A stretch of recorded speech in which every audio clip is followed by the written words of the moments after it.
RS brothers లో ఆషాఢం KG sale మళ్ళీ మొదలైంది. మరెన్నో క్రేజీ ఆఫర్స్ ఖైదు చేయండి ఆర్ఎస్ బ్రదర్స్.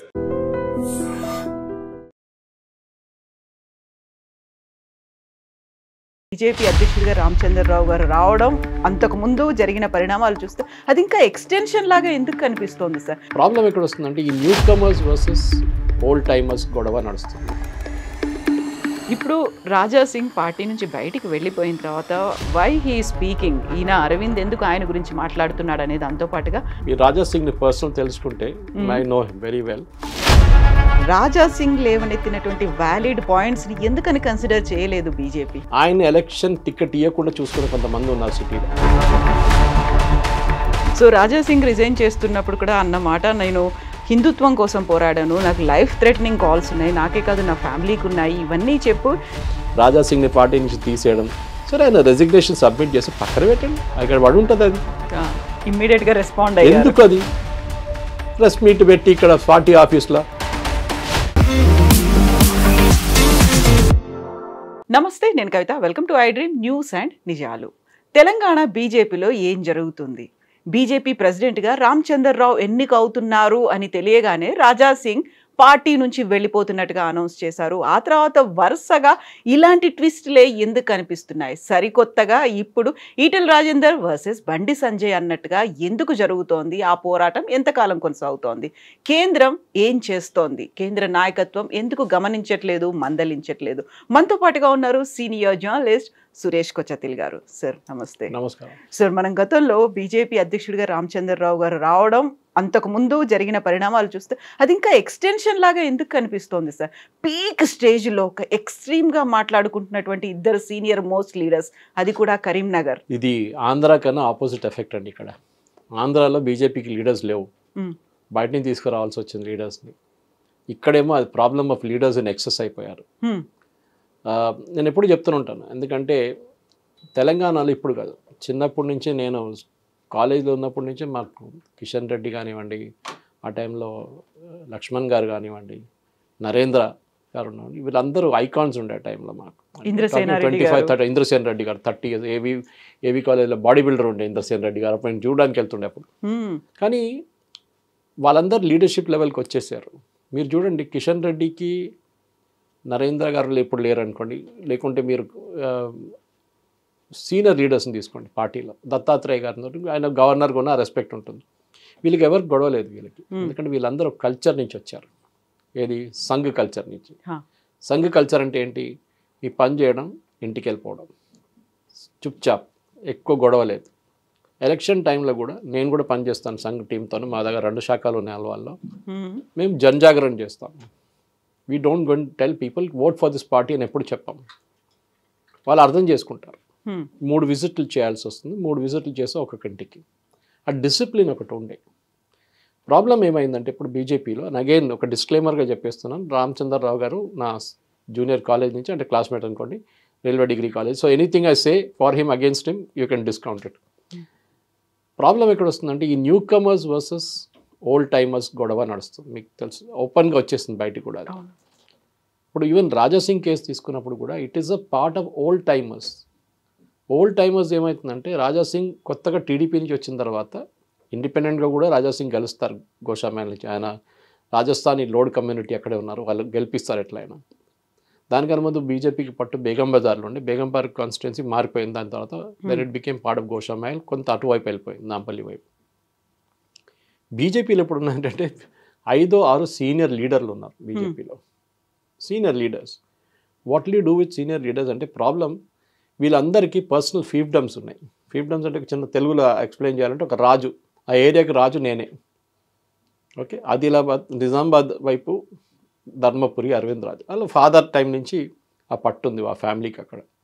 కరీంనగర్ రాగానే బండి సంజయ్, ఈట్ల రాజేందర్ ఇప్పుడు మల్కాజిగిరి, ఆయన దానికన్నా ముందు ఆయనకి అట్లా లోకలైజ్డ్ ఏం లేకుండా ఇప్పుడు ఇల్లు షామీర్పేటలో కట్టుకున్న తర్వాత so is become a part of Malkajgiri constituency.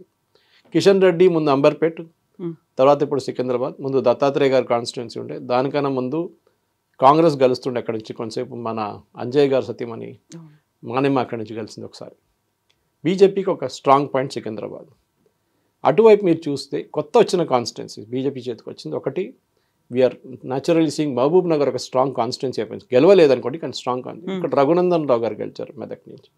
That మన అందరు గుర్తుపెట్టుకోవాలి, మెదక్ అనే కాన్స్టిట్యున్సీ ఒక టైంలో ఇందిరాగాంధీ గారు రిప్రజెంట్ చేసిన కాన్స్టిట్యున్సీ, అది ఇప్పుడు బీజేపీ చేతిలో ఉంది. ఇది చాలామంది మర్చిపోయారు. ఇది రాయ్బరేలీ గురించి, అమేథీ గురించి మాట, ఇక్కడ కూడా ఒక అమేథీ ఉంది, అది వాళ్ళ కాంగ్రెస్ చేతి నుంచి పోయిందన్నమాట.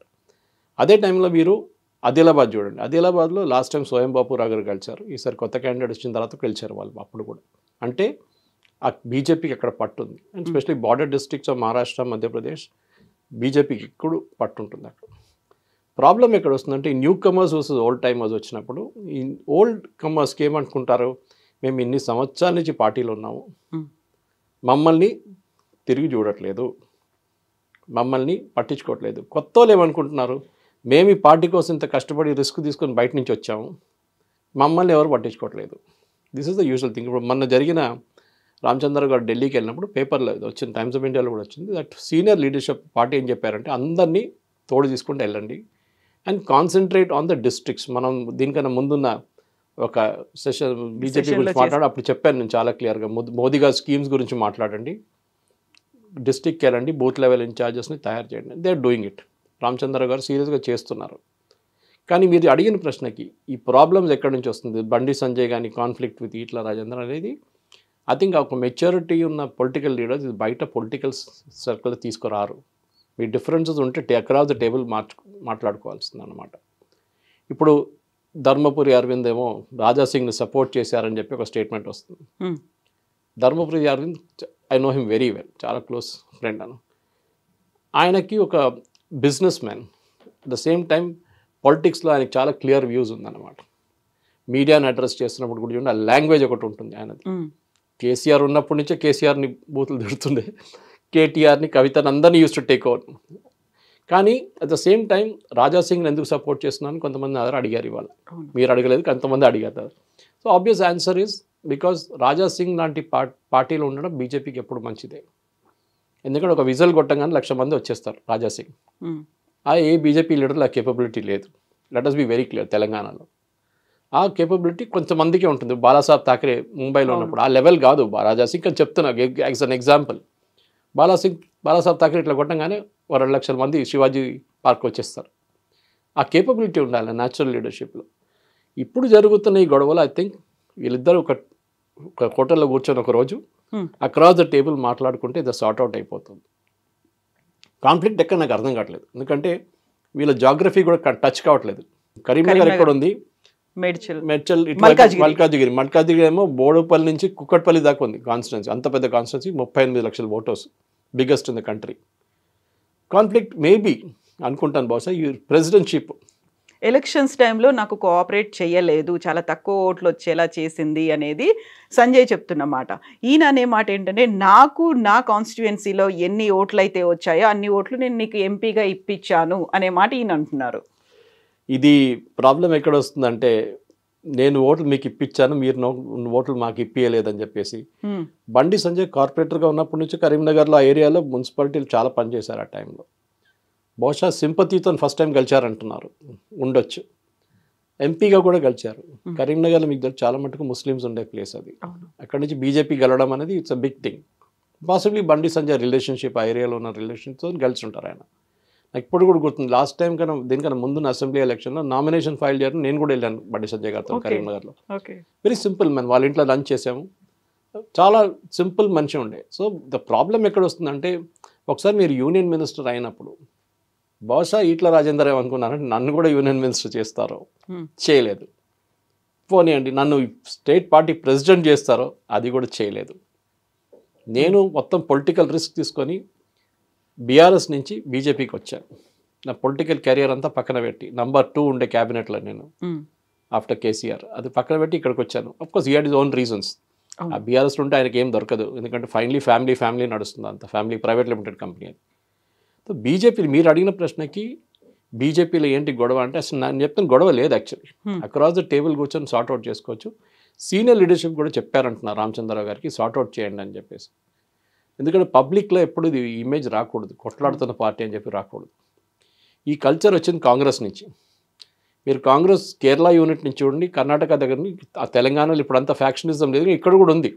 యాంటీ రేవంత్ రెడ్డి గ్యాంగ్ ఒకటి ఉన్నారు, ప్రో రేవంత్ రెడ్డి గ్యాంగ్ ఇంకోటి ఉన్నారు, బట్టి విక్రమార్క గ్యాంగ్ ఇంకోటి ఉన్నారు, చాలా ఉన్నాయి అట్లాంటి. కేరళలో అయితే 3 ఫ్యాక్షన్స్ ఉన్నాయి, ఒఫీషియల్ ఫ్యాక్షన్స్, వాళ్ళ పేరు కూడా అంతే. ఉమ్మన్ చాండీకి ఒక గ్రూప్ ఉంటుంది, ఏకే ఆంటనీ ఏ గ్రూప్ ఉంటుంది, అట్లాంటి సపరేట్ గ్రూప్స్ ఉన్నారు అక్కడ. వీళ్ళతో మాట్లాడరు అసలు.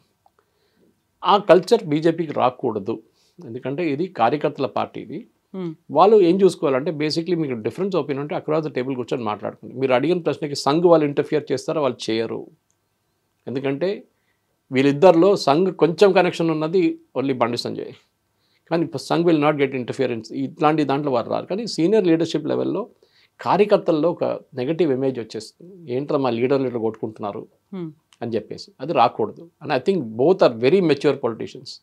ఇట్లా రాజేంద్ర గారికి నేను కూడా ఆయనతో క్యాంపెయిన్ కూడా చేశాను, యమున గారితో కుకట్పల్లిలో కూడా క్యాంపెయిన్ చేశాను అప్పుడు. So he is a very mature man. కానీ ప్రాబ్లం ఎక్కడ వస్తుందంటే ఈ ఎక్స్పెక్టేషన్ సెట్టింగ్స్ అంటారు ఇంగ్లీష్లో. నన్ను ఇక్కడ దాకా తీసుకెళ్తా అన్నారు, కానీ ఇక్కడ దాకా తీసుకొచ్చారు. ఇప్పుడు గ్యాప్ మిగిలిపోయింది.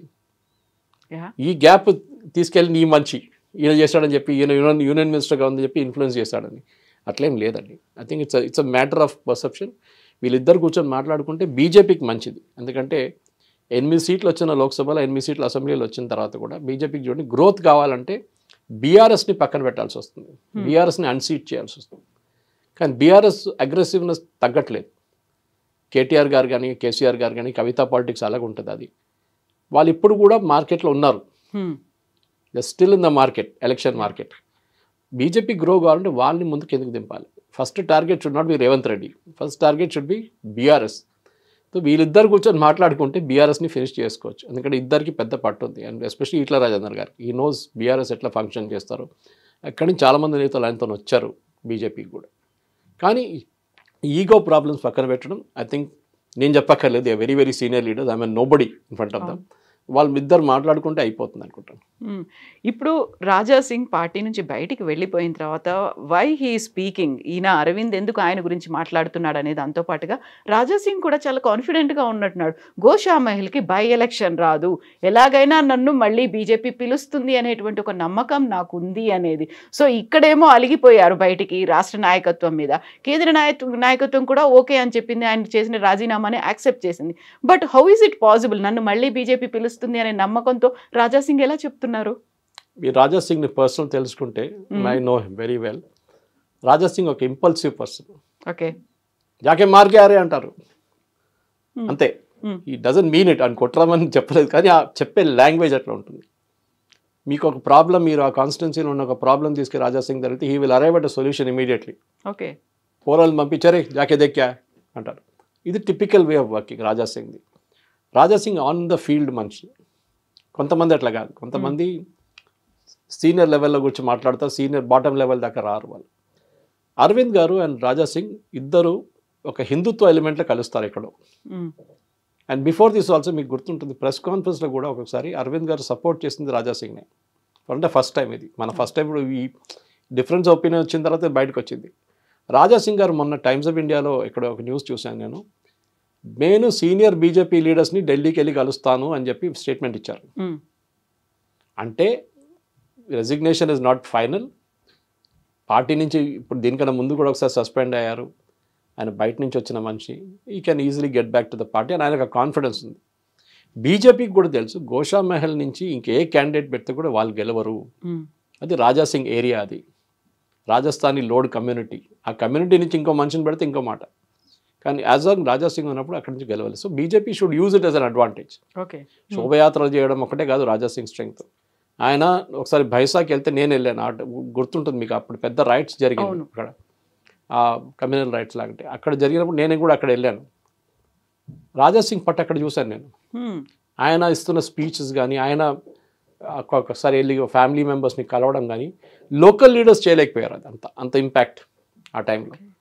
అంటే అక్కడి నుంచి హైదరాబాద్ నుంచి సిటీ నుంచి వచ్చి ఒక మనిషి నిజామాబాద్ వైపు దాకా వచ్చి అక్కడ వచ్చి బైన్సా కానీ ఆదిలాబాద్ ఆ డిస్ట్రిక్ట్స్ అంతా తిరగడం అనేది చాలా ఇంపార్టెంట్. ఒకసారి నాకు ఇప్పుడు కూడా గుర్తుంది, ఇది కరీంనగర్లో ఒక ర్యాలీ ఉండే, బండి సంజయ్ గారు ర్యాలీ ఉండే, యోగి ఆదిత్యనాథ్ గారు వచ్చారు యూపీ నుంచి. ఆ ర్యాలీ రీడ్ చేయడానికి 5 కిలోమీటర్ ర్యాలీ ఉండే. అడిగారు ఎవరెవరు బండ్లు ఉండాలంటే ఐ బిలీవ్ యోగి ఆదిత్యనాథ్ గారు చెప్పారు, I cannot confirm, Raja Singh బి చెయ్యి అన్నారంట. ఎందుకంటే వాళ్ళిద్దరు మ్యాచ్ అవుతారు వేవ్ లెంగ్త్. అదే వేవ్ లెంగ్త్ నేను అరవింద్ గారు రాజా సింగ్ గారు కూడా చెప్పాను. ఎందుకంటే both match on Hindutva levels. Arvind garu original హిందుత్వ కాదు కానీ ఆర్ఎస్ఎస్ బ్యాక్గ్రౌండ్ కాదు కానీ ఆయనకు ఆ హిందుత్వ ఎలిమెంట్ అనేది చాలా ఉంది. అండ్ మేబీ ఆ కాంగ్రెస్ కల్చర్ ఆయనకు రాలేదు, ఇంకా నా ఫాదర్ నుంచి వచ్చిన కల్చర్ ఆయనకు రాలేదు. But he has created a separate image for himself. So boy లాగా నేను నిన్ను సపోర్ట్ చేస్తాను, భయపడకు, మన పార్టీలో ఉంచుకుందాం. I think Aravind knows the practical problem. Aravind గారికి చాలా మంచి గుర్తు. ఎందుకంటే రేపు జిహెచ్ఎంసీ ఎలక్షన్స్ వస్తే that is going to be major problem for BJP. Last time BJP 52, 54 గెలిచారు ఇక్కడ సిటీలో. మోస్ట్ ఆఫ్ ద సీట్ గెలిచింది ఎక్కడంటే నాన్ తెలుగు స్పీకింగ్ పాపులేషన్ ఉన్న ఏరియా నుంచి గెలిచారు ఎక్కువ. అది చాలా ఇంపార్టెంట్ మెసేజ్. ఎందుకంటే హైదరాబాద్ కాస్మోపాలిటన్ సిటీ, రియల్ ఈ సిటీ ఎవరు సెటప్ చేయలేదు. అసబ్జాయి వచ్చారు, కుతుబ్జాయి, వాళ్ళందరూ వచ్చారు దానికన్నా ముందు. కానీ సిటీకి బెంగళూరు లాగా కెంపగౌడ సెటప్ చేశారు, ఫౌండర్ కెంపగౌడ అని చెప్పి. ఇక్కడ ఎవరు లేరు ఫౌండర్. అట్లా మహారాష్ట్ర నుంచి ఉన్నారు, కర్ణాటక నుంచి ఉన్నారు, మలయాళీలు ఉన్నారు, తమిళన్స్ అందరూ ఉన్నారు ఇక్కడ. జిహెచ్ఎంసీ ఎలక్షన్ చాలా క్రూషియల్ బీజేపీకి. ఎందుకంటే దీనికన్నా ముందు మనకు తెలుసు బీఆర్ఎస్ ఎంఐఎం కలిసి పోటీ చేస్తుండే, అన్అఫీషియలీ అఫీషియల్లీ. మేయర్ కూడా వాళ్ళ మనుషులు, వీళ్ళకి సపోర్ట్ చేసుకుంటారు. ఇప్పుడు కాంగ్రెస్ వాళ్ళు అదే చేస్తున్నారు పని, ఎంఐఎం సపోర్ట్ చేస్తున్నారు ఇండైరెక్ట్గా. ఎంఐఎంని ఓల్డ్ సిటీ నుంచి అన్సీట్ చేయలేరు, కానీ కొన్ని సీట్లు ఉన్నాయి ఓల్డ్ సిటీలో బీజేపీ గెలవచ్చు. ఇందుకు ముందు కూడా గెలిచారు కార్పొరేటర్ సీట్లు. దానికోసం డెఫినెట్గా ముందుకు వెళ్తూ రాజా సింగ్ని పార్టీలో ఉంచుకోవాల్సిందే. Raja Singh will make a huge impact in the old city. మీరు జిహెచ్ఎంసీ సికింద్రాబాద్ వైపు కానీ ఇటువైపు వస్తే it's a different story altogether. కానీ రాజా సింగ్కి ఓల్డ్ సిటీ నుంచి, గోషామహల్ నుంచి మన తాడ్బండ్ ఉన్న హనుమాన్ టెంపుల్ దాకా ఇన్ఫ్లుయెన్స్ ఉంది. దానికన్నా అవతల కూడా ఉంది అనుకోండి. కానీ ఆ ఇన్ఫ్లుయెన్స్ యూజ్ చేయాలంటే బీజేపీ యాజ్ మచ్ లోకల్ ఎలక్షన్కి ఎంత ప్రిపేర్ చేస్తున్నారో, జిల్లా పరిషత్ కానివ్వండి, ఎంపీటీసీ, జెడ్పీటీసీలకి, అదే ప్రిపరేషన్ జిహెచ్ఎంసీకి చేయాలి బీజేపీ. మళ్ళీ లాస్ట్ మినిట్ లేసారనుకోండి ప్రాబ్లం అవ్వబోతుంది. అక్కడే the relationship between Raja Singh and Arvind will come to the fore అనమాట. అక్కడ వాళ్ళిద్దరికి ఒక సింబయోటిక్ రిలేషన్షిప్ ఉంది వాళ్ళిద్దరికి. సో ఇప్పుడు బీజేపీకి జిహెచ్ఎంసీ ఎలక్షన్స్లో రాజా సింగ్ అవసరము అనుకున్నప్పుడు రాజా సింగ్ లేవనెత్తినటువంటి వ్యాలిడ్ పాయింట్స్ని ఎందుకని కన్సిడర్ చేయలేదు బీజేపీ? దీనికన్నా ముందు కూడా రాజా సింగ్ చాలాసార్లు కంప్లైంట్ చేశారు. నా దగ్గర పర్సనల్ చెప్పారు ఆయన ఎలక్షన్ టికెట్ ఇవ్వకుండా చూసుకుని కొంతమంది ఉన్నారు సిటీలో. అది బీజేపీ లీడర్షిప్లో కూడా ఉన్నారు అది వాళ్ళు కొంతమంది. అంటే ఆయన ఒకరే ఎమ్మెల్యే ఉన్నప్పుడు కూడా ఆయన్ని పార్టీ లీడర్షిప్, పార్టీ సిఎల్పి ఆయన ఏం చెప్తారు, లీడర్షిప్ పొజిషన్ ఇవ్వలేదు ఆయనకి. బీజేపీ ఒకటే ఎమ్మెల్యే, పార్టీ ఆఫీస్ కూడా రాకపోతుండే ఆయన. నాంపల్లిలో దగ్గరే కదా గోషామేళ, అక్కడి నుంచి రాకపోతుండే. సో అప్పుడు కూడా నేను అడిగాను, మీరు పార్టీ ఆఫీస్కి ఎందుకు రావట్లేదంటే ఆయన ఇట్లా స్మైల్ చేసుకుంటూ చెప్పేసారు, I got the message. So ఇది ప్రాబ్లం అనమాట. ఇప్పుడు కొత్త ప్రెసిడెంట్ని అపాయింట్ చేసిన రామచంద్రరావు గారిని, దీనికన్నా ముందు అక్కడ ఇంద్రసేన్ రెడ్డి గారు కూర్చుంటుండే అప్రూవ్ చేయడానికి బిల్స్ అన్ని, నాకు గుర్తుంది ఇప్పుడు కూడా. అట్లాంటి ప్రెసిడెంట్ చాలామంది వచ్చారు వెళ్ళారు. కానీ Raja Singh is nominee president fixture అక్కడ. రేపు ఏ సీట్ గెలవకుంటే కూడా బీజేపీ గోషామైల్ గెలుస్తుంది రాజా సింగ్ ఉంటే. జిహెచ్ఎంసీ ఎలక్షన్స్ అనేది చాలా ఇంపార్టెంట్. ఎందుకంటే సిటీలోనే మీకు 28 కాన్స్టిట్యున్సీలు ఉన్నాయి, అసెంబ్లీ కాన్స్టిట్యున్సీ. అంటే మీరు చెవెళ్ళ పక్క నుంచి వస్తే మహేశ్వరం నుంచి ఇటువైపు ఓల్డ్ సిటీకి వెళ్ళి తిరిగి మల్కాజిగిరి వైపు నుంచి మెదక్ వైపు నుంచి ఇట్లా వస్తే కంప్లీట్గా జిహెచ్ఎంసీ అవుటర్ రింగ్ రోడ్ లోపల ఉన్నంత రేపు జిహెచ్ఎంసీ కాబోతుంది. ఆల్రెడీ చాలా మటుకు 5. లాస్ట్ టైం గెలిచిన సీట్లు గెలవకుండా అట్లీస్ట్ 40 సీట్లని బీజేపీ కార్పొరేటర్ సీట్ గెలిస్తే బాగుంటుంది బీజేపీకి. ఆ పట్టు బీజేపీకి ఉంటుంది. So they have to work together. వీళ్ళందరూ కలిసి పనిచేయాల్సిందే. రాజా సింగ్ని పక్కన పెట్టక్కర్లేదు, ఈగో ప్రాబ్లమ్స్ ఎవరికి అక్కర్లేదు. నేను ఇంకోటి బీజేపీ లీడర్షిప్లో ఇంకోటి అబ్జర్వ్ ఏం చేశారంటే స్పోక్స్ పర్సన్స్, ఇది వాళ్ళకి నచ్చుకోవచ్చు కానీ నేను చెప్తా వెరీ ఓపెన్ అబౌట్, రాజా సింగ్ని తిట్టకండి. రాజా సింగ్ గురించి మీ ఫామ్ తీసుకోలేదు, మీరు ఆ ఫామ్ మీకు నామినేషన్ ఇవ్వడానికి మనుషులు లేరు మీ దగ్గర చెప్పకండి. Is a senior most leader, ఆ రెస్పెక్ట్ ఇవ్వండి. మీరు ప్రైవేట్గా చెప్పుకోండి, వచ్చి ప్రెస్ ముందు మాట్లాడకండి ఇదంతా. అట్లీస్ట్ అక్కడ ఒక యునైటెడ్ ఫ్రంట్ మెయింటైన్ చేయాలి మీరు. అక్కడ వచ్చి రాజా సింగ్ తిట్టడం ఏంటండి? అండ్ దాట్ ఎందుకు చెప్తానంటే చాలామంది నాకు ఫోన్ చేసి చెప్పారు, యంగ్స్టర్ ఎస్పెషలీ, క్యా సురేష్ సార్ ఇట్లా చెప్తున్నారు, ఆమె ఇంట్లో రాజా సింగ్ ఎందుకు తిడుతుంది అది ఇదని చెప్పేసి. నేను చెప్పాను అది వాళ్ళ పార్టీ లీడర్షిప్ చూసుకోవాలంటే చూడలేదు వాళ్ళు. ఎంత సీనియర్ లీడర్, రేపు కిషన్ రెడ్డిని ఎవరైనా డిఫరెన్స్ ఒపీనియన్ వచ్చి తిట్టకూడదు వాళ్ళు, ఎందుకంటే these senior most leader at that position. What ever me personal difference opinion చాలా ఉండొచ్చు మీకు, రాజా సింగ్ కూడా అంతే. So I think that BJP ఒక యునైటెడ్ ఫేస్గా తెలంగాణలో ఉండాలంటే డెఫినెట్గా వీళ్ళందరూ తోడొచ్చి పనిచేయాల్సిందే. అది మీరు ఉన్న 8 ఎమ్మెల్యేలు కానివ్వండి, ఇప్పుడున్న 8 బీజేపీ ఎంపీలు, దాంట్లో ఒకరు ఎంపీ బీజేపీలో లేరా ఉన్నారని చెప్పలేము, రాజాసింగ్ ఎమ్మెల్యేగా ఉన్నారా లేదో చెప్పలేము. కానీ డెఫినెట్గా I think the position is clear. రాజాసింగ్ని పార్టీలో ఉంచుకోవాల్సింది. దానికి బీజేపీ సెంట్రల్ లీడర్షిప్ ఎంత ఇనిషియేటివ్ తీసుకుంటారో, స్టేట్ లెవెల్ ఎంత ఇనిషియేటివ్ తీసుకుంటారో, మళ్ళీ మీరు చెప్పిన గొడవ బండి సంజయ్కి, ఈట్ల రాజేందర్కి అది కూడా తగ్గిస్తే బాగుంటుంది. పబ్లిక్లో కొట్లాడకండి. మీ డిఫరెన్స్ ఒపీనియన్ మీరు ఇంట్లో కూర్చొని మాట్లాడుకోండి. కానీ మూమెంట్ మీరు పబ్లిక్కి వెళ్తే పబ్లిక్ కూడా ఏమంటారు, ఓటర్లు ఏమంటారు, వీళ్ళ పార్టీ ఏంటి, ఉన్న 8 మంది వీళ్ళే కొట్టుకుంటున్నారు, మళ్ళీ వీళ్ళకి ఎందుకు ఓట్లు ఇవ్వాలంటారు. మళ్ళీ you have to create that impression అనమాట. అండ్ దాంట్లో కొన్ని మెచ్యూర్ లీడర్స్ ఉన్నారు కొంతమంది, లైక్ అరవింద్ గారు ఉన్నారు, కిషన్ రెడ్డి గారు ఉన్నారు, వీళ్ళందరూ ఉన్నారు. సో దే విల్, వాళ్ళు డెఫినెట్గా వాళ్ళు మాట్లాడతారు. I think that will be sorted. అంత పెద్ద ఇష్యూ కాదనుకుంటా. కానీ Raja Singh issue separate one altogether. So Raja Singh resign చేస్తున్నప్పుడు కూడా అన్నమాట, నేను హిందుత్వం కోసం పోరాడాను, నాకు లైఫ్ థ్రెటనింగ్ కాల్స్ ఉన్నాయి, నాకే కాదు నా ఫ్యామిలీకి ఉన్నాయి, ఇవన్నీ చెప్పు, నేను హార్డ్ కోర్ హిందుత్వవాదిని అని చెప్తే బీజేపీ ఏమో ఆయన్ని యాక్సెప్ట్ చేస్తారు, రెసిగ్నేషన్ యాక్సెప్ట్ చేస్తూ పార్టీ లైన్ని మీరు క్రాస్ చేశారు అనేది. అంటే పార్టీ ఒక లైన్ ఉంది, దాన్ని ఎప్పుడు రాజాసింగ్ ఒబే చేయలేదు, దాన్ని డీవియేట్ అయ్యి మాట్లాడాడు అనుకున్నప్పటికీ ఆయన కూడా నేను హిందుత్వ కోసమే పోరాడుతున్నాను అనుకున్నాడు. బీజేపీ నేను హిందుత్వ అని అంటున్నప్పుడు ఎందుకు దాన్ని ఇంత కాలంలో కూడా దాన్ని సెట్ చేసుకోవాలి, ఎక్కడైతే గ్యాప్స్ ఉన్నాయో వాటిని ఫిల్ చేయాలి అనేటువంటి ప్రయత్నం ఎందుకు కేంద్రం కూడా చేయలేకపోయింది? మరి థిన్ లైన్ ఉండిందండి హిందుత్వ అండ్ నాన్ హిందుత్వకి. బీజేపీ అద్వానీ గారి టైంలో ఉన్నప్పుడు, రామ్ జన్మభూమి మూమెంట్ నడిచినప్పుడు, బాబ్రీ మస్జిద్ కూలగొట్టినప్పుడు అంతా హార్డ్ కోర్ హిందుత్వం ఉంది. అశోక్ సింగల్ గారు, విశ్వ హిందూ పరిషత్ కానివ్వండి, దాని తర్వాత వచ్చిన లీడర్స్ అందరూ హార్డ్ కోర్ హిందుత్వం ఉండే ఆ టైంలో. మోదీ గారు వచ్చిన దాకా ఫస్ట్ టర్మ్లో హార్డ్ కోర్ హిందుత్వనే ఉండే డెఫినెట్గా. ఇప్పుడు కూడా మోదీ గారిని అండ్ బీజేపీని ఫారిన్ పబ్లికేషన్స్ అంతా హార్డ్ కోర్ హిందూ పార్టీ అంటారు, right wing Nationalist Hindu party అంటారు బీజేపీని. కానీ బీజేపీ ఆన్ ఇట్స్ ఓన్ ఏమంటున్నారంటే మాకు ఒక బ్రాడర్ ఆడియన్స్ కావాలి, దీనికి కన్ఫైన్ ఉండదు, మాకు బోరా ముస్లిమ్స్ ఓట్ వేయాలి, మాకు షియా ముస్లిమ్స్ ఓట్ చేయవచ్చు, కొంతమంది క్రిస్టియన్స్ ఓట్ వేస్తారు. ఫర్ ఎగ్జాంపుల్ త్రిశూర్లో సురేష్ గోపి ఎట్లా గెలిచారు, ఈ one purely because of Christian oats.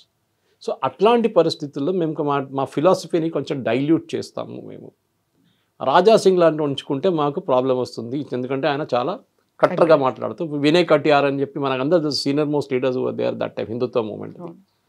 వాళ్ళు మాట్లాడుతున్నప్పుడు స్వాతి రితంబరా వీళ్ళందరూ ఉన్నారు. కొంతమందికి బీపీ చాలా ఎక్కువైపోతుంది ఆ టైంలో వీళ్ళ మాటలు వినంగానే. కానీ సేమ్ టైం బీజేపీ వాళ్ళ కోర్ ఐడియాలజీని మర్చిపోకూడదు. That is one of my as a political thinker నాది అదొకటి. మీ కోర్ ఓటర్ బేస్ని మీరు ఎప్పుడు మర్చిపోకూడదు. హిందువులు, మీరు ఆ హిందువుల్ని పక్కన పెట్టి మీరు కొత్త మార్కెట్కి వెళ్ళినప్పుడు ఈ హిందువులు వెళ్ళిపోతారు ఎక్కడికో. And that is exactly what happened in west Bengal. West బెంగాల్లో ఫస్ట్ టైం బీజేపీ చాలా బాగా పర్ఫామ్ చేసింది మమతా బెనర్జీ తర్వాత ఫస్ట్ ఎలక్షన్లో 2014, 2018లో. దాని తర్వాత బీజేపీ వాళ్ళ కార్యకర్తలను చూసుకోలేదు వెస్ట్ బెంగాల్లో, చాలామందిని చంపేశారు టీఎంసీ వాళ్ళు. ఎప్పుడు మీ కార్యకర్తలు మీరు చూసుకోవాలి, ఎందుకంటే వాళ్ళు బెంగాల్ లాంటి ప్లేస్లో it's extremely danger. Bengal and Kerala ఈ రెండు ప్లేస్లో మ్యాక్సిమం నెంబర్ ఆఫ్ బీజేపీ కార్యకర్తలను చంపింది వాళ్ళు కమ్యూనిస్ట్ వాళ్ళు ఇక్కడ, అక్కడేమో మమతా బెనర్జీ వాళ్ళ పార్టీ టీఎంసీ. బీజేపీ వాళ్ళ కార్యకర్తలను చూసుకోవాలి, అది చాలా ఇంపార్టెంట్. సో ఈ ఫిలాసఫీ గురించి మాట్లాడుతున్నాం, హార్డ్ కోర్ హిందుత్వ గురించి మాట్లాడుతున్నాం. Yes, it's good. మీ కోర్ ఓటర్ బేస్ మీరు మర్చిపోతే, మీరు నాకు ఇప్పుడు హిందుత్వ వద్దు సాఫ్ట్ హిందుత్వకి వెళ్ళిపోతానంటే nothing called soft Hindutva. Either Hindutva not Hindutva. మీరు ఇక్కడ ఉంటారు, అటుపక్క రెండు పడవల మీద కాలు పెట్టకండి. You stick to it. I'm Hindutva, hard core Hindutva. మీరు ఏం చేసుకుంటారు చెప్పండి? అట్లా that attitude with there. And బీజేపీకి 2014 నుంచి 2018 వచ్చిన ఓటు ఎందుకు 2024 వచ్చి తగ్గింది? బికాజ్ వాళ్ళ కోర్ ఫిలాసఫీ నుంచి మూవ్ అయిపోయారు. దట్ కొత్త మార్కెట్ చూసుకుంటే పాత మార్కెట్ని మర్చిపోయారు, అక్కడ ఓట్లు ఉండిపోయింది అన్నమాట. సో మీరు చూడండి, మహారాష్ట్ర దెబ్బతిన్నారు, ఎందుకంటే వాళ్ళు శివసేనది ఒరిజినల్ హిందుత్వం ఉండే, అక్కడి బీజేపీ టేక్ ఓవర్ చేసిన ఆ ఫీల్డ్ మొత్తం వేకెంట్ అయిపోయింది, శివసేన ఖాళీ అయిపోయారు. They should have grabbed it immediately, చేయలేదు. ఒక మోడరేట్ ఫేస్ ప్రొజెక్ట్ చేద్దాం. మోదీ గారు ముస్లిం లీడర్స్తో చాలా ఫ్రెండ్లీ ఉన్నారు. Nupur Sharma is a classic case. BJP చేయాల్సింది, అగైన్ బీజేపీ లీడర్షిప్ నన్ను తిట్టొచ్చు, నన్ను ఏమైనా చెప్పొచ్చు దీని గురించి, కానీ నుపూర్ శర్మ కేసులో నుపూర్ శర్మ చెప్పింది తప్పేమని ఉందండి? ఏం తప్పులేదు. ఇన్ఫ్యాక్ట్ ఉదయపూర్ ఫైల్స్లో ఒక డైలాగ్ ఇప్పుడు తీసేశారు మొన్న సిబిఎఫ్సి వాళ్ళు ఎగ్జామిన్ చేసి. ఏంటంటే ఉన్కే కితాబ్ మే లిఖా హై मैंने वही कहा है, వాళ్ళ పుస్తకాలు రాసున్నది నేను చెప్పాను. This Nupur Sharma's dialogue. అది తస్లీం రెహమానీ నుంచి మొదలైంది. ఆ రోజు న్యూస్ డిబేట్లో ఆయన హిందూ దేవుల్ని తిట్టినప్పుడు ఈమె ఉల్టా తిట్టింది. కానీ బీజేపీ ఆమెను బ్యాక్ చేయలేదు. ఎందుకండి? అక్కడ చేసే తప్పులు చాలా మటుకు. You should have backed her. సరే మొత్తం పబ్లిసిటీ ఇవ్వక్కర్లేదు, ఎక్స్పెల్ చేయకండి పార్టీ నుంచి, స్పోక్స్ పర్సన్ తీసేసేయండి, అయిపోతుండే ప్రాబ్లం. కానీ దాంతో ఏమైందంటే బీజేపీ కొన్ని హార్డ్ కోర్ హిందుత్వ వాళ్ళు ఐదర్ ఓట్ వేయలేదు, లేకుంటే వారు ఇంకెకరికి ఓటేశారు. ఆ హార్డ్ కోర్ ఓటర్ బేస్ని మీరు మర్చిపోతున్నారు. ఈ బజరంగ్ దళ్ ఉండొచ్చు, విశ్వ హిందూ పరిషత్ ఉండదు, వీళ్ళందరూ వీళ్ళ కోసం పనిచేస్తారు కదా. మీరు అదంతా పక్కన పెట్టి నూపూర్ శర్మ అలా ఉంటాను పక్కన పెట్టి ఇప్పుడు రాజా సింగ్ని కూడా లాస్ట్ టైం పార్టీని సస్పెండ్ చేశారు. మళ్ళీ ఎగ్జాక్ట్ ఎలక్షన్ ఎందుకు? అక్కడ గెలవాలంటే రాజా సింగ్ కావాలి. ఓల్డ్ సిటీలో only fellow can take on Owaisi is Raja Singh. అది ఓల్డ్ సిటీ గడ్, అది గోషామైల్. నాకు ఇప్పుడు కూడా గుర్తుంది, అక్కడ పైన ఒక పెద్ద హనుమంతు విగ్రహం ఉంది రాజా సింగ్ కాన్స్టిట్యున్సీ. నన్ను అక్కడ తీసుకెళ్ళి సూరజ్జీ ఓ నిచ్చే దిక్కురానా పూరా రోహింగ్యా వాళ్ళే అన్నాడు. సో ఆయన తెలుసు ఆ కాన్స్టిట్యున్సీలో ఆయనకున్న థ్రెట్ ఆయనకు తెలుసు. ఆయన దగ్గర తోడున్న సెక్యూరిటీని చూస్తే ఒక ఎమ్మెల్యే కూడా ఇంత సెక్యూరిటీ లేదు సిటీలో. 8-9 మంది ఉంటారు సెక్యూరిటీ వాళ్ళు. సో ఆ రాజా సింగ్ని ఉన్న కోడ్ హిందుత్వాన్ని మీరు మర్చిపోతున్నారు. ఎలక్షన్ టైంలోనే అప్పుడప్పుడు గుర్తొస్తుంది బీజేపీకి హార్డ్ కోర్ హిందుత్వ ఏంటనేది. యోగి ఆదిత్యనాథ్ గారు చూడండి యూపీలో, ఆయన డెలికేట్ బ్యాలెన్స్ చాలా మంచిగా మెయింటైన్ చేసుకున్నారు. ఎక్కడెక్కడ బుల్డోజర్ నడిపిస్తున్నారు అక్కడ నడిపిస్తున్నారు, ఎక్కడెక్కడ ఎన్కౌంటర్ చేయాలో చేస్తున్నారు. నో అపాలజీస్, ఆయనకు కావాల్సిన ఆయన చేసుకుంటున్నారు. కానీ మేబీ దక్షిణ భారత సిచ్యువేషన్కి వచ్చినప్పుడు ఇక్కడ ముస్లిమ్స్ క్రిస్టియన్స్ ఎక్కువ ఉన్నారు. మనం కొంచెం వాళ్ళతో ఉంటే మనకేమైనా ఓటు రావచ్చు. But at the end of the day మొన్న జరిగిన assembly election, by election west బెంగాల్లో ఒక ఎగ్జాంపుల్, నా కాన్స్టిట్యున్సీ మర్చిపోతున్నాను నేను. ఒక బూత్లో బీజేపీకి ఒక్క ఓటు కూడా పడలేదు. ఒకటి కాదు 5-6 బూత్లో ముస్లిం డామినేటెడ్ కాన్స్టిట్యున్సీ. ఆ ఒక్క బూత్లో 260 మందికి ప్రధాన్ మంత్రి ఆవాస్ యోజన కింద ఇల్లు ఇచ్చారు మోదీ గారు. ఒక్క ఓటు కూడా బీజేపీ పడలేదు. There is a message in that. మీ కోర్ ఓటర్ బ్యాంక్ ఎప్పుడు మర్చిపోకండి. దిస్ ఇస్ వాట్ యూఎస్లో కూడా జరిగింది. యూఎస్లో డెమోక్రాట్స్ రిపబ్లికన్స్ కొట్టుకున్నప్పుడు కూడా వాళ్ళ కోర్ ఓటర్ బ్యాంక్ కొంచెం మంది మర్చిపోయారు డెమోక్రాట్స్. అప్పుడు రిపబ్లికన్స్ కొట్టి తీసుకెళ్ళిపోయారు అన్ని స్టేట్స్. సేమ్ థింగ్ హ్యాపెన్ 2024లో కూడా అదే జరిగింది. మీరు యూపీలో కానివ్వండి, మీరు మహారాష్ట్రలో కానీ 2 స్టేట్స్లో, ఇంకో హర్యానా ఆల్సో, మీకు సీట్లు మ్యాక్సిమం ఇక్కడి నుంచి పోయిందన్నమాట. ఎందుకు యూపీలో పోయిందండి? Naturally because me core philosophy మీరు పక్కన పెట్టేశారు. మీరు యోగి ఆదిత్యనాథ్ గారు ఇచ్చిన లిస్ట్ని ఇగ్నోర్ చేశారు. మహారాష్ట్ర వైపు మీరు చాలా ఈజీ తీసుకున్నారు. మేమే గెలుస్తాం, ఇంకెవరికి ఓటేస్తారు హిందువులు అని చెప్పి. కాదండి, హిందువులు మీరు మీ మాట వినకపోతే, మీరు హిందువుల మాట వినకపోతే వాళ్ళు ఐదర్ ఓట్ నుంచి పక్కన జరిపిస్తారు, లేకుంటే మీ వ్యతిరేకంగా కూడా ఓటేస్తారు. అది కూడా జరగవచ్చు థ్రెట్ రేపు. సో రాహుల్ గాంధీ ఎలక్షన్ కలవడం అంటే రేపు ప్రధానమంత్రి కావడం ఇంపాసిబుల్ అది. కానీ ఇట్లాంటి పరిస్థితులు ఉన్నప్పుడు రాజా సింగ్ని పార్టీ నుంచి తీసేయడం, సరే ఆయన రెసిగ్నేషన్ సబ్మిట్ చేసి పక్కన పెట్టండి, అక్కడ పడి ఉంటుంది. అది ఇమ్మీడియట్గా రెస్పాండ్ అయ్యారు. ఎందుకు అది ప్రెస్ మీట్ పెట్టి ఇక్కడ పార్టీ ఆఫీస్లో ఆయనకు ఫామ్ ఇచ్చాము, ఆయన ఫిలప్ చేయలేదు, లోపల జరిగింది ఎందుకంటే బయట వచ్చి చెప్తున్నారు పబ్లిక్లో. అయ్యో వాషింగ్, ఇంగ్లీష్లో అంటారు వాషింగ్ లినన్, ద డర్టీ లినన్ పబ్లిక్ అని చెప్పేసి. మీ ఉన్న చెత్తబట్టలను తీసుకొచ్చి బయట కడుగుతున్నారు మీరు పబ్లిక్ ముందు. చేయకండి అది. దిస్ ఇస్ ఒక ప్రొఫెషనల్ పార్టీగా బీజేపీ ఎట్లా పర్ఫామ్ చేశారో ఓవర్ ద ఇయర్స్. ఆ మోదీ గారికి ఉన్న డిసిప్లిన్, అమిత్ షా గారికి ఉన్న డిసిప్లిన్, నడ్డా గారికి ఉన్న డిసిప్లిన్, అది డౌన్ ద లైన్ నడవాలండి. ఈ పార్టీ జానా కృష్ణమూర్తి టైం నుంచి మనం చూసుకుంటూ వస్తున్నాం ఒక మోడర్న్ పార్టీ లాగా. దాని తర్వాత చాలామంది ప్రెసిడెంట్స్ వచ్చారు బీజేపీ, బంగారు లక్ష్మణ్ గారు వచ్చారు, చాలామంది వచ్చారు. కానీ బీజేపీ ఫిలాసఫీ, కోర్ ఫిలాసఫీలో కొంచెం డైల్యూషన్ వచ్చింది. దానికోసం వాళ్ళు రాజా సింగ్ సస్పెండ్ చేశారు, ఎక్స్పెల్ కూడా చేసేసారు. పార్టీ నుంచి ఎక్స్పెల్ చేయలేదు కానీ రెసిగ్నేషన్ యాక్సెప్ట్ చేశారు. నూపూర్ శర్మని సస్పెండ్ చేశారు. ఇట్లాంటి చాలా పనులు చేశారు. ఇప్పుడు కూడా చెప్తాను, మీరు ఒకసారి బీజేపీ వైపు నుంచి ట్వీట్ చేస్తున్న వాళ్ళని పోలీసు వాళ్ళు వస్తే ప్రొటెక్ట్ కూడా చేయరు పార్టీ. నాకు పర్సనల్ ఎక్స్పీరియన్స్ చేస్తున్నాను, సోషల్ మీడియాలో పర్సనల్ ఎక్స్పీరియన్స్ చెప్తున్నాను నేను, ప్రొటెక్ట్ చేయరు. అదే టైంలో కాంగ్రెస్ వాళ్ళు కానివ్వండి, టీఎంసీ వాళ్ళు కానివ్వండి, చూడండి వాళ్ళు వాళ్ళ ఫుల్ రిసోర్సెస్ పెడతారు. కపిల్ సిబల్ లాంటి లాయర్స్ని పెట్టి వాళ్ళు బయట తీసుకొస్తారు. దిస్ ఇస్ వేర్, ఎందుకంటే బీజేపీ కార్యకర్తలు అనేది సెల్ఫ్లెస్ పీపుల్. వాళ్ళు పార్టీ కోసం పనిచేస్తారు. వాళ్ళకి బిర్యానీ ఎక్కర్లేదు, మందు ఎక్కర్లేదు, డబ్బులు ఎక్కర్లేదు. ఆర్ఎస్ఎస్ ఫిలాసఫీ నుంచి వస్తున్నారు, కోర్ ఫిలాసఫీ నుంచి వాళ్ళు. They should make use of it. And Raja Singh is one example of that. సరే టీడీపీ నుంచి వచ్చారా, ఎక్కడి నుంచి వచ్చారు, కానీ దట్స్ ఇమ్మెటీరియల్. కానీ ఆయన చెప్తూనే ఉంటారు చూడండి, నేను హిందుత్వం కోసం పనిచేస్తానని. Don't be unapologetic Hindu. You are a Hindu, be proud of it. Muslims చూడండి, they are never apologetic about being Muslim. అల్లాహు అక్బర్ అంటారు, this only one god, but no other god. They are వాళ్ళు అపాలజైజ్ చేయట్లేదు దాని గురించి. You be like that. నేను అందరు తిలక్ వేసుకొని టోపీ వేసుకొని డండా పట్టుకొని తిరగమని చెప్పట్లేదు, కానీ should be proud that you're doing. మీకున్న సివిలైజేషనల్ ఆస్పెక్ట్ ఉంది, 5,000 సంవత్సరాల నుంచి ఉన్న సివిలైజేషన్ ఆస్పెక్ట్ మర్చిపోకండి. అదర్వైజ్ సిరియా లాగానో, ఇరాక్ లాగానో, ఇరాన్ లాగానో, మిగతా లెబనన్ లాగానో మీరు తయారైపోతారు. ఇండియా కూడా, భారతదేశం కూడా. అదే చెప్పాల్సిన. సో చాలా నేర్చుకోవాలి, చాలా మార్చుకోవాల్సినటువంటి అవసరం ఉంది. మీరు చెప్పినట్టుగా సోషల్ మీడియా టీం అంటే ఇంకా ఏ పార్టీకి లేనంత మంది సోషల్ మీడియా వారియర్స్ అనేవాళ్ళు టీఆర్ఎస్ పార్టీకి, బీఆర్ఎస్, కాంగ్రెస్ వీళ్ళందరినీ మించి బీజేపీకి ఉన్నారు. నేషనల్ వైడ్గా వాళ్ళు పనిచేస్తున్నారు అనుకున్నప్పుడు వాళ్ళని కూడా వీళ్ళు ప్రొటెక్ట్ చేసుకోలేకపోతున్నారు. కర్ణాటక నుంచి ఎఫ్ఐఆర్ మీద ఎఫ్ఐఆర్ రిజిస్టర్ చేస్తున్నారు, ఎందుకంటే కాంగ్రెస్ గవర్నమెంట్ కర్ణాటకలో ఉంది. ఇప్పుడు తెలంగాణ నుంచి ఉంది. మోదీ గారి గురించి ఐఎన్సీ కేరళ అని చెప్పి హ్యాండిల్ ఉంది, కేరళ నుంచి అఫీషియల్ హ్యాండిల్. వాళ్ళు చేస్తున్న ఇన్సర్ట్ చూస్తే మీకు బీపీ ఎక్కువైపోతుంది. నేను ఎప్పుడు అనుకుంటాను, వాళ్ళ మీద కేసు ఎందుకు వేయట్లేదు? చిన్న చిన్న దాని మీద సిద్ధరామయ్య గవర్నమెంట్ కేసు వేస్తున్నారు బీజేపీ సోషల్ మీడియా వారియర్స్ మీద. మీరెందుకు చేయలేకపోతారు? సరే, సుప్రీంకోర్టు మీద చెప్పారు, don't bring all the dirty linen and wash in the public. మీరు ఈ పబ్లిక్ గొడవ అంతా బయట పెట్టుకొని కోర్టుకి తీసుకురాండి, మంచిది. But same time communist party వాళ్ళు, నేను చెప్తాను, I give you one example అండి. Why communist party gets elected in Kerala అని చాలామంది అడుగుతారు.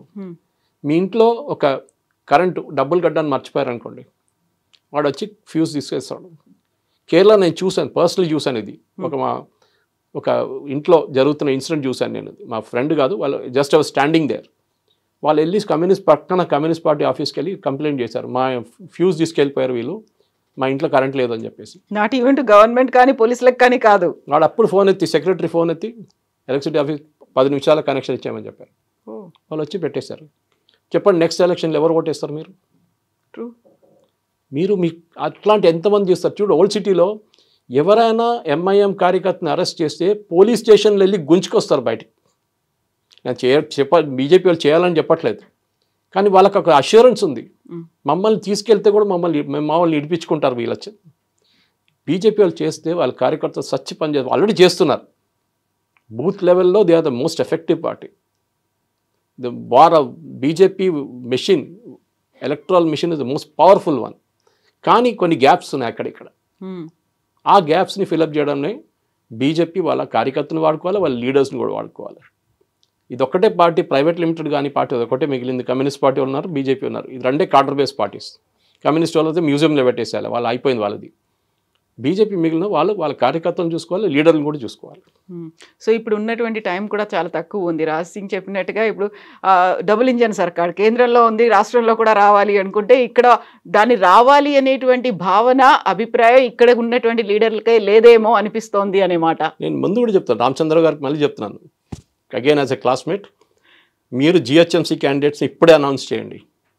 వాళ్ళకి ఎలక్షన్ ఎప్పుడైనా జరగవచ్చు, వాళ్ళకి 6 నెలల్లో సంవత్సరంలో పని చేయడానికి టైం ఇవ్వండి ఫీల్డ్లో. అప్పుడు మీరు నెక్స్ట్ ఎలక్షన్ గెలుస్తారు. ఆల్రెడీ మీ దగ్గర 40 మంది ఉన్నారు ఆల్రెడీ. దాన్ని కొంతమంది బీఆర్ఎస్ వాళ్ళు కొనుక్కున్నారు, కొంతమంది కాంగ్రెస్ వాళ్ళు కొనుక్కున్నారు. ఉన్న వాళ్ళని రివార్డ్ చేసి ఇప్పుడే వాళ్ళ క్యాండిడేచర్ అనౌన్స్ చేయండి. మిగతా సీట్లు కూడా అనౌన్స్ చేయండి. కొంత రెబెల్స్ ఉంటారు, కొంతమంది గొడవ పెడతారు, నో ప్రాబ్లం. కానీ వాళ్ళకి 6 నెలల టైం ఉంటుంది ఫీల్డ్లో పనిచేయడానికి. ఇంకా జిహెచ్ఎంసీ చేతిలో పోయింది అనుకోండి, జిహెచ్ఎంసీ బీజేపీ చేతి నుంచి పోతే it will be a big blow for BJP. మీరు డిస్ట్రిక్ట్లో ఓడిపోతే ఎవరు అడగరు, కానీ స్టేట్ క్యాపిటల్లో మీరు ఓడిపోయారు అనుకోండి, ఆ ఇమేజ్ పార్టీ దెబ్బతింటుంది. బికాస్ బీజేపీని ఒక అర్బన్ సెంట్రిక్ పార్టీ అని ఎప్పుడు అనుకుంటాం, మళ్ళీ మీరు అర్బన్ లేకుండా, రూరల్ లేకుండా, ఎక్కడ లేకుండా పోతారు మళ్ళీ. అది పెద్ద డేంజర్ బీజేపీకి. సో జిహెచ్ఎంసీ మీద ఫుల్ నిఘా పెడితేనే, రాజాసింగ్ని వాడుకోండి, ఎవరైనా వాడుకోండి మీరు. బట్ ఇప్పుడున్న పరిస్థితుల్లో బీజేపీకి అన్నిటికంటే పెద్ద రిక్వైర్మెంట్ అంటే జిహెచ్ఎంసీ గెలవడం. ఎస్ సురేష్ గారు, thank you so much sir. Thank you.